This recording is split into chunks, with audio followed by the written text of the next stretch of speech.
Welcome to the Futures of Retail webinar, directly from Quick Studios from Kamppi, Helsinki, Finland.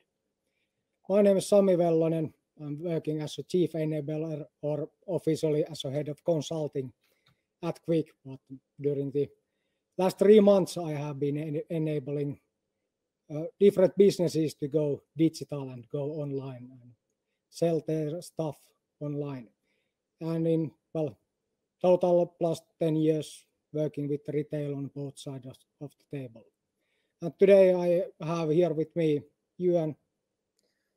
Hi, Ewan Maley. I've been working as a solution architect for a number of years, and more recently I've been working towards more the problem-solving side and helping companies to modernize their systems. With the corona situation, this has obviously been something that has very much become the forefront of most of my conversations in daily life. So yeah, looking forward to being part of this webinar today. This will be great. Yeah, and remember to shoot the questions on the chat. We will pick those up later and answer as best way as we can.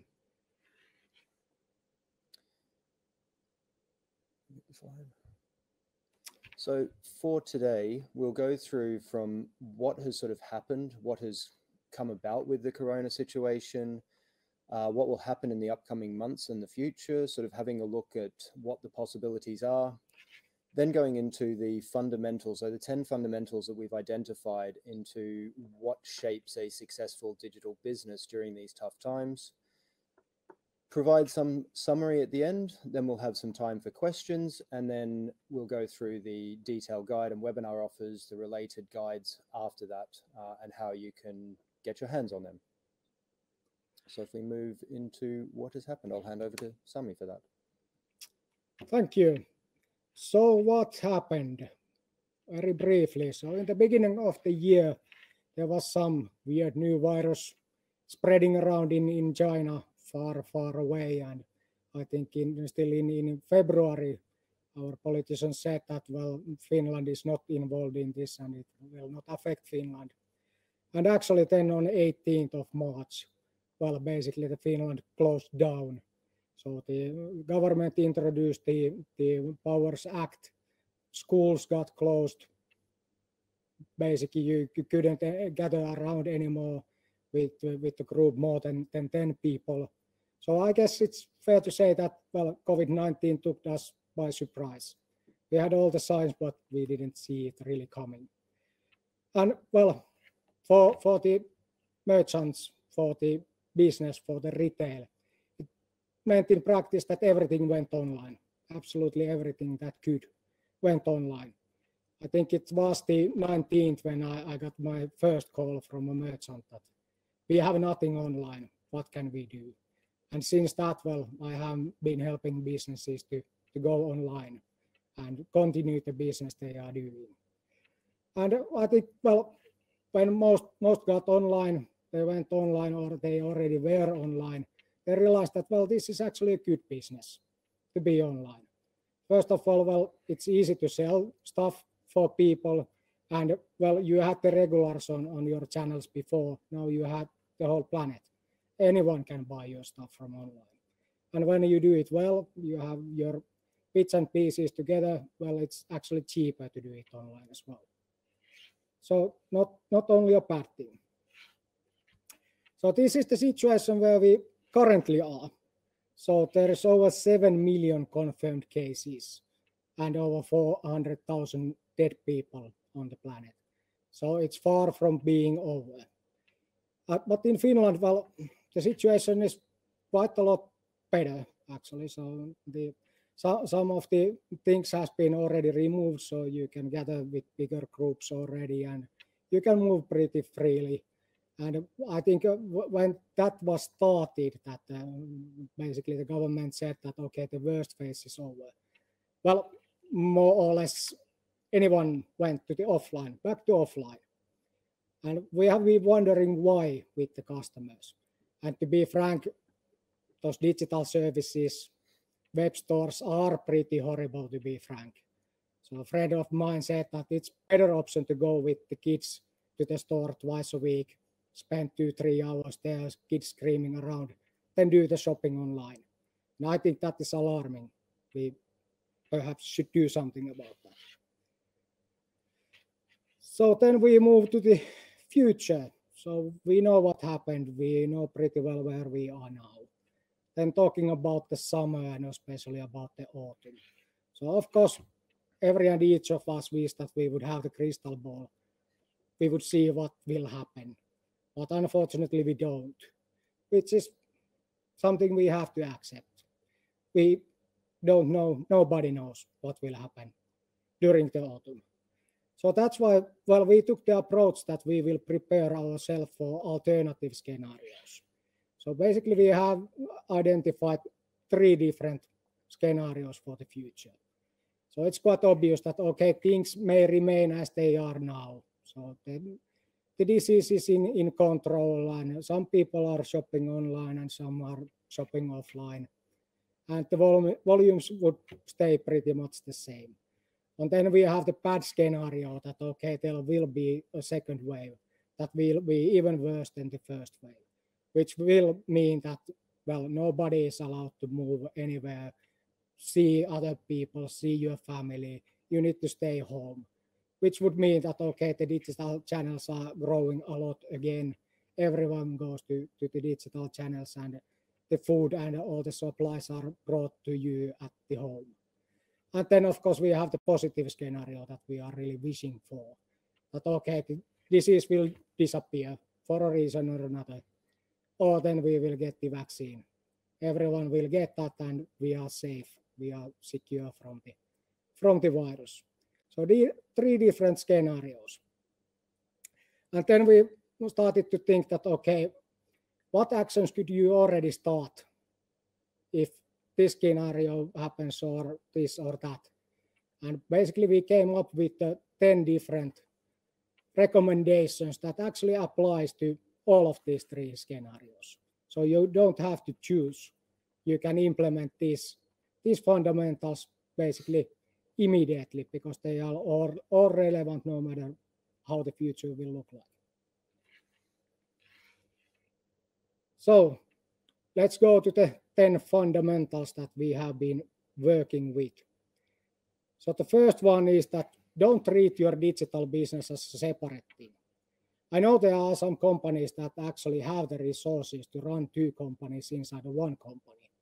But most of the Finnish companies I have seen don't have those resources. So think about it. Can you really afford it that you have head of digital business and a head of business or head of sales? So 2 different companies inside 1 company that are competing with each other about the same resources if you don't double all the resources you have. And of course, we have to remember that in the digital business, the excellence matters. So if you work together with the traditional side, with the brick and mortar, and with the digital, most probably you can do better than have two parties competing with each other inside the company. So it's a global business. It has its pros and cons. You have all the customers on this planet, but also you have all the competition on this planet. So think that carefully. So as said, it's not a separate thing. If you treat it as a side project, it will run like a side project. So you will never achieve the benefits it could give you. So handing over to you and about the legacy. Yeah, so legacy is one of those terms that we also get the most common question regarding. And the question really is, what is legacy? We say here that it's the key, but we also try to work out, well, what is legacy? Like, what does it actually mean? Of course, if you go and look it up, you get the definition that it's something that's handed down from one generation to the next, which sounds good until you then look at what that actually means. And in general, you'll have the developer will have a look at the existing code that you've got, and we'll just see an absolute mess. They'll think it's inflexible, that it's very hard to maintain, undocumented. It's pretty much the developer's worst nightmare. And the temptation, of course, is that you will rewrite it, that you will blow that away, legacy is a bad thing, we should move on. But is that actually the case? Or should we be looking at it the same as we do with the business? That we need to treat the legacy system the same, no matter whether it's your bricks and mortar setup or your digital setup. They should be treated as the same. So if we're treating the digital business the same as your normal business, this should be the same thing. So in that case, well, what actually defines legacy?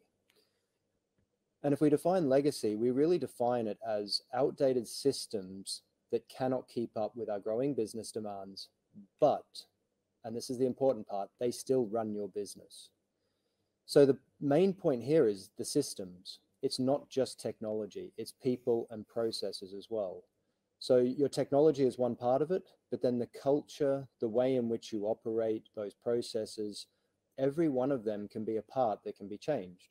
So if you change a process and that suddenly gives you the ability to deploy faster or have a different way to get features out there, then maybe that's all you need to change. It's not necessarily the system that's slowing you down. So it's really using this definition can help you focus on what it is that that legacy is doing for you and how you can make that meet those growing business demands. So from here, we'll then go back to Sami in regards to how you don't sub-optimize. Thanks, Johan. And well, I have to say that if you want to talk about the modernizing the legacy systems, well, this is a guy to talk with. But yeah, to the rule number or recommendation number three, so don't sub-optimize. So, well, actually, I have a concrete example in here. So I sub-optimized this presentation by adding a Dilbert cartoon in here, because of course every presentation needs to have one Dilbert in it. So it's nice to have in there, but actually it doesn't bring any additional value really for this whole presentation. So a minor thing that I put a lot of effort and time and so on to find it and put it in there, but it doesn't actually make this presentation in complete really that much better. So that's the core idea of sub-optimizing. This is a good example from the retail world. So we have a lot of companies that put a lot of effort in being the best and doing the best web store ever on mobile or on web. They may have the right product and they may have the right price in there, but is that enough? Well, it's not, because behind the web store you have all this, and if all this is not functioning together, if not enough effort has been put to all of these bits and pieces in here, well, the consumer experience will be what we have unfortunately seen during the COVID-19 period. It's not that good. And that is something we have to fix. The wholeness matters. The one experience matters. It doesn't help if you are good in one of these. And then jumping to the recommendation number 4, it sort of continues to the same path as the previous one. So you need to choose your battles. So you cannot really be best in everything. There are some companies that are pretty good in everything, but still you need to find the way to differentiate from the competition. If you are competing with Amazon, which is pretty damn good in everything, you need to find the thing for you where you can be excellent. You can be the market leader on the area.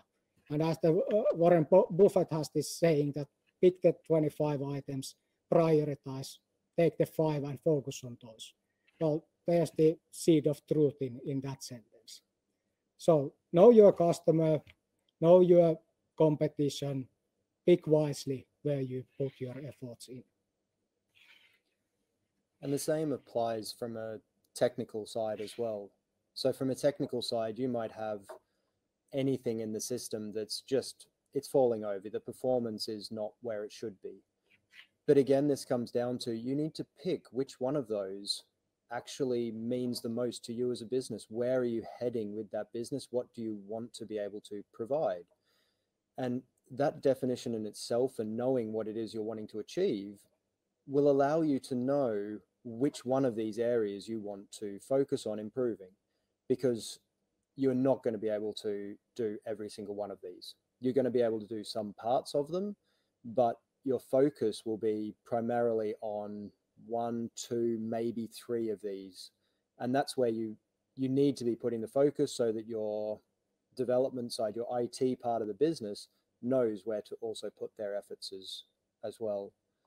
And this leads nicely into the next section on data. Now, of course, data is one of those that you've chosen your battles, you know what it is that you are wanting to achieve, both from the business side and from your technical side. But how do you know that you're actually going in the right direction? How do you know that you're not actually just walking off the edge of a bridge with a blindfold on because you didn't know how they were actually going? And this is one of the most critical parts, is business leaders of today are generally running blind because they don't have that real-time information. So the real-time data is not getting to them in a way that they can make decisions in the best interest of the company. Most of the time it's done through a bit of gut feeling or something like that. So why is that? Well, traditionally, data warehouses have been used for the data. And on the left-hand side here, you'll see a nice bar chart, and you'll see that you've got a dip and you've got a nice high. And you'll summarize from that, hey, this one section was doing really badly, now it's improved. But you're only looking at it in that suboptimal way. You're only looking at this one small part of the system. So what's the rest of it doing? And this is where the modern architectures, the modern data architectures come in. You've got this data lakes, you've got all of this information that's so readily available that the amount of information you've got varies from graphs to real-time streams to metrics to all of these things, that now you move from knowing what one part is doing to understanding the system as a whole. And that in itself provides a very different realm for you to operate in. So one of the big focuses is make sure you get that data and you know what data you're getting so that you can understand both your business and understand your customer. Yeah, and they say that the data is the new oil, but it's actually way much more. It helps you to understand, it helps you to learn, especially when the data is 24/7 available. And it also helps you to steer your operations. So if the boat is not going to the direction you want, you can still change the course before it's in the harbor. And of course, we look at this making your architecture enabler as point number 6. And of course, most of the times this comes up with this thoughts of enterprise architecture, frameworks, heavy regimented procedures. And then you get it's too big for us, it's only done by the big companies. But is that actually true? Or can we make architecture actually an enabler for us? So how can we do that? And one of the ways is to look at it as just enough architecture. So we can look at it as saying that we have layers, and this is probably one of the ways in which I like to visualize it, is in the 5 layers. You've got the first layer at the very top, which is the customer. The customer drives what it is you're actually wanting to do. The business then knows what, as a company, you want to be doing to fulfill those customer needs. And that's where you choose your battles, you make sure that you're doing all of that. Of course, the layer underneath this is where you start getting into the IT architecture to support that business. And the IT architecture starts with the application layer. And the application layer is where you specify your principles, your guidelines, how do you do your development, what do you value over something else.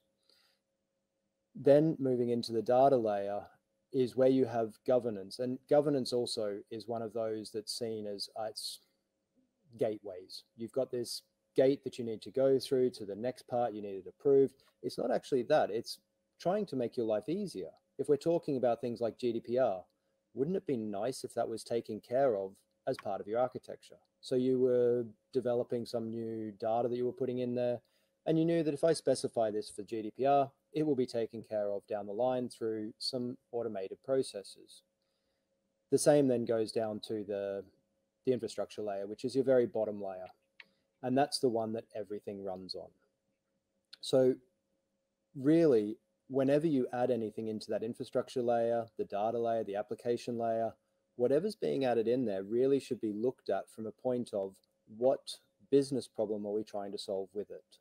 Because at the end of the day, keeping this nice and just enough is what's going to make this streamlined for the future. So to summarize what that sort of layers are, is that the applications manipulate data on behalf of the business so that you can provide the customers the personalized experience that they expect. And this is where you want to be focusing your efforts with the architecture. And this leads into point number seven, the being where your customers are. And Sami? Yeah, and if you didn't understand something, well, Juhan is quite technical guy, so we will release a guide after this webinar. So there's plenty of details you can check with your own time from there, so no worries. I didn't understand all either, so it's okay. Hopefully there's some analogies in the guide as well that might help clarify this too. Yeah, so to the principle number 7, so yeah, be where your customers are. So I think especially we Finns are excellent in doing things. We have fancy inventions, we have nice products, we have very good services. But where we suck is that, well, we are not that good in advertising those. There's the saying that, well, in Finland, if you have a good product, you open the door, you have 2 meters of snow. If you do the same in San Francisco, you have 2 million customers. So unfortunately, we don't have that luxury in Finland. So this really shouldn't be an option that you do it in this way. That, yeah, you have the right product, perfect fit for the market. Everyone needs this. You have the right price. It's cheap, so everyone wants to buy it. Then you go to the middle of Finnish forest and scream and yell that, hey, come and buy this stuff. Doesn't work in that way. So especially these days when the consumers have plenty of channels where they spend their time, go into those channels and do your advertisement in there. From there, you can direct the traffic to where you want, but it doesn't work anymore in that way that it worked in 95, that during the Christmas you got the book where you had all the web URLs that you could one by one browse through and check what is there. So be where your customers are. It's pretty obvious advice, but unfortunately we don't see that many companies following that rule. Then we are entering to the keep it simple, stupid. So this applies, well, as said, if you didn't understand all that Juhan was saying, it's okay. It applies to pretty much everything in technology as well, and also in the retail sector. For some reason, we want to use those acronyms, and it sort of makes you somehow look better if you know all those acronyms. But my advice would be that please use the common language. It's way much more better impression if actually the listener understands what you are trying to say than that you are using the 3 and 4 letter acronyms that actually mean sometimes you don't know even yourself what those means. And then, well, 2 things sort of. So when you're building a retail system, as you saw in the previous slides, it's much more than just the web front. There's a lot of different things. You need to understand what those are, how those work together. And that is the big picture you need to understand. And that is the thing you need to optimize to be a winner on this field. But you need to understand also how to split that big thing in smaller chunks to get things forward. So what are the important things where to put the effort, how to develop that forward, and how that actually affects your business. So of course the data comes along with that as well. And then yeah, the 4th thing that we Finns are especially bad in, if we don't understand, we just nod or continue the discussions like we would have understood. So if you don't understand, ask. And that's why today we have the chat in there as well. So if there was something you didn't quite catch or understand, feel free to ask. There's no shame connected to it, vice versa.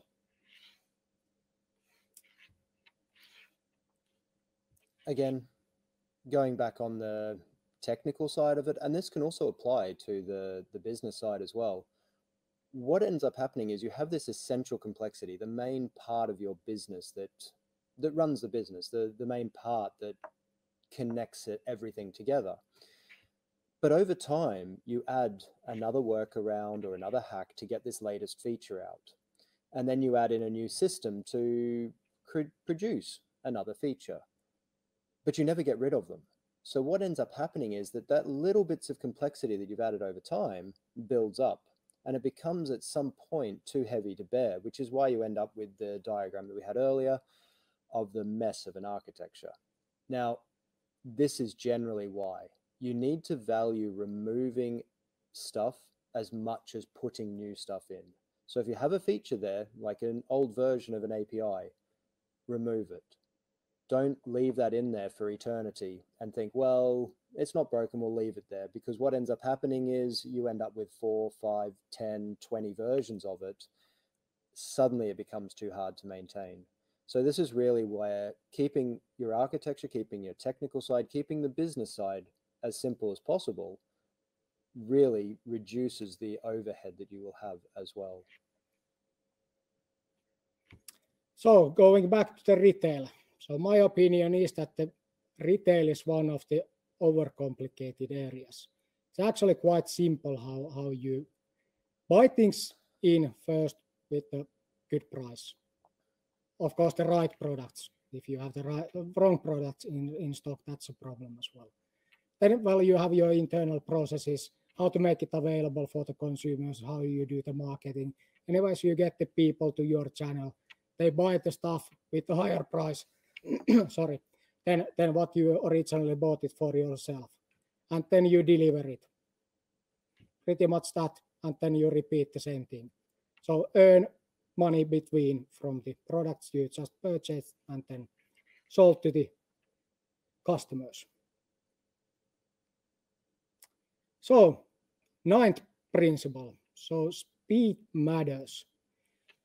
At least for me, more or less the only reason I go to the brick and mortar is that I will get the product immediately. And well, thanks to Amazon and the other retailers, they have made it a new normal, that you will get the product at latest on the next day and for free. So that is something you just have to adapt to. So there is no options. If you want to be a winner in here, you need to have a fast way to deliver the product for the customer, and in most cases, it needs to be free. Then the last one, turn failures into success.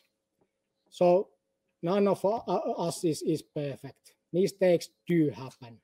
And the biggest thing is, how do you react to those mistakes or problems? If you are proactive, communicate with the customer that, okay, this went wrong, we made a mistake. Can we give something to you? Can we help you? Or even if the customer made a mistake, then be proactive. Don't let the customer wait 3 weeks that why didn't the product come? Because of the payment failed, but the customer didn't see that. You did, but you didn't tell to the customer. So these are really the $1,000 opportunities where you can make a difference, make a positive impact. So use those. So heading to the summary. So this basically is just the summary of the 10 fundamentals that we've got. Again, all of these will be in the guide that you'll be able to access directly after this webinar. So please hold on until we finish it, and then you will be presented with the opportunity to download the guide. Yeah, so briefly about Retail 25. So 2020 is this year, it's almost done, well, half of it. So let's see how the Retail 25 looks like. So it's quite obvious that the businesses will be continuing the growth we have seen on the digital front. And the business will actually be huge. Now it's the question, do you want to be a part of that business or not? At least those 10 advices we just gave, well, if you implement those, I'm pretty sure you will be a part of this success story.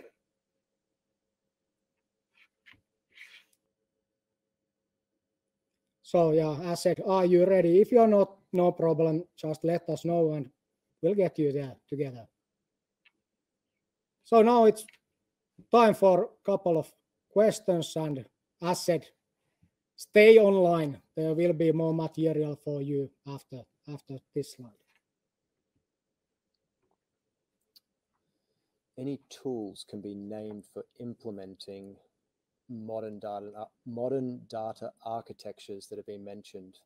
Well, I guess that really comes down to a couple of different facets. One would be you need to identify what that data is to begin with. So without knowing a piece of data that's in a specific type of context, so a business context, it's going to be very hard to even think about the tools that you're going to be doing. So one of the things I would suggest at the beginning is something called event storming, something along those lines, where you get the business and the technical together to really identify those business contextual events that can then not only help you migrate a legacy system, but also provide you that information of facts that have happened at a time in the past, give you that ability to understand what's being done. Once you've got that, then the tooling after it comes into very much dependent on what sort of cloud offering you're going with. You can go with the Snowflake side of things, which can run on most of the clouds, or you can go to specific machine learnings that are built for those, for specific clouds. So it's very hard to specify exactly what's in that without knowing the architecture side behind it as well. Sami, I think this one's for you. Yeah, I was just about to ask, will you take that as well? No. So often the digital services lack a smooth payment flow. Why is that? And what are the main payment methods that consumers prefer in the Nordics? Well, the payment flow itself, the payment experience, so the payment service providers, many times they provide a lot of customizability. So that's definitely one area where we can help. We know those players on this field, and we have an award-winning design team who has done this kind of a solution, so we definitely can fix the payment flow. And well, the preferred payment methods, well, of course, everything that is contactless has been booming lately for obvious reasons. So that's one thing. It doesn't really matter how it has been implemented, but if you don't have to touch the payment terminal or use cash, those are hot things at the moment. And of course, paying with invoice, that is something that is continuously growing on digital channels as well. But I guess we are over our time already, so it's time to say thank you, and don't hesitate to contact us anytime, anywhere. We are here to help you to be successful in the retail area, also post-COVID time. And please stay on after this closes, and you'll be able to download the guide as we mentioned earlier. So thank you, and hopefully see you at the autumn. We are planning to have another session with the merchants here as well. So stay tuned. Thank you. Thank you.